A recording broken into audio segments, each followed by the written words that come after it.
सी मेरे माइंड में आयुर्वेदा के प्रति इट्स Yeah. लाइक कि it works but it's very slow. अब ये मिसकंसेप्शन है या फिर इट्स अ रियलिटी? एक्चुअली जितना हम फास्ट हो रहे हैं ना, और जितना हम फास्ट चीज़ों की तरफ जा रहे हैं ना, quick solutions, like how Gen Zs behave, these are not sustainable ways to get cured. Okay. And I think the reason why it is still very enticing to us is because we don't know the side effect of that quick solution that you're trying to have. Right. तो हम जो ये quick solution ढूंढ रहे हैं, ये जो quickly damage कर जाएगा बॉडी को, वो हमें समझ नहीं आ रहा अभी, क्योंकि उसके बारे में कोई बात नहीं हो रही है. It's an empty space right now. Got it. Right. तो जो चीज़ धीरे काम कर रही है ना, वो सस्टेनेबल भी है, हमें वो भी समझना है, और उसका कोई नुकसान नहीं है. Got it. राइट. तो I think it's how it's the famous saying कि जो आपका टॉर्टोइज है, eventually the tortoise will win the race. And let Ayurveda win the race, because it will not have any damage on your body. Okay, so that was my misconception. But you come across daily, various people and talk about it. Yeah. What are the other misconceptions about Ayurveda? एक तो I think सबसे अच्छी बात ये है कि बहुत सारे लोग अब विश्वास कर रहे हैं. Okay.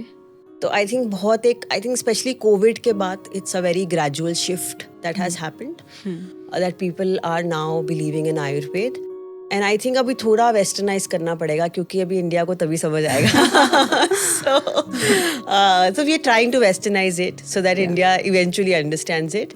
But jokes apart, I think the biggest misconception is that and it's a fault actually at the Ayurveda level also, कि हमने उतना research और papers नहीं अभी publish करे हैं इसके ऊपर. I think as a community हमने proofs, we haven't given enough proofs. हाँ, इवन ये आता भी है कि अगर कोई मैं एलोपैथी मेडिसिन ले रही हूँ, वहाँ पे सब कुछ लिखा हुआ है, कितना उसमें क्या डाला गया है. Right. जबकि अगर मैं कुछ आयुर्वेदिक लेने जा रही हूँ, वो मुझे एक चूरन दे देंगे या एक गोली दे देंगे, उसमें कुछ मेंशन नहीं होता, बट एग्जैक्टली इनसाइड ऐसा नहीं है. जो आप अब पैकेज प्रोडक्ट्स लेंगे उसके ऊपर लिखा होता है, because now it is mandatory by FSSAI and other departments.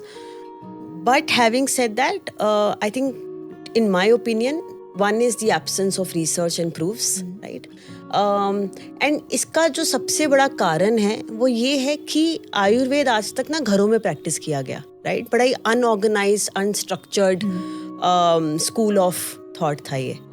तो वो एंड उनमें से बहुत सारे लोग आज जिंदा भी नहीं है, राइट? बिकॉज वो अपनी कम्युनिटी में उस चीज़ को एजुकेट करके चले गए, right? So it never got organised in a way that there were enough proofs to show to generations who were coming in. So I think मेरे हिसाब से तो सबसे बड़ा misconception यही है आयुर्वेद को लेकर, कि उसके बारे में बहुत ज़्यादा proofs नहीं है. एंड अभी तो आई थिंक काफ़ी यूनिवर्सिटीज बन चुके हैं जो इसकी नॉलेज भी दे रही हैं, फुल डिग्री भी करवा रही है आयुर्वेदा की. वो है तो है, बट आप अगर बहुत डीपली इस चीज़ को देखेंगे तो आयुर्वेद के कॉलेज में आज mostly, I will not talk about everybody, but mostly लोग वो जा रहे हैं जिनकी MBBS में सीट नहीं गई, उनकी MBBS में सीट नहीं हुई, इसीलिए वो आयुर्वेद के कॉलेज में जा रहे हैं, राइट?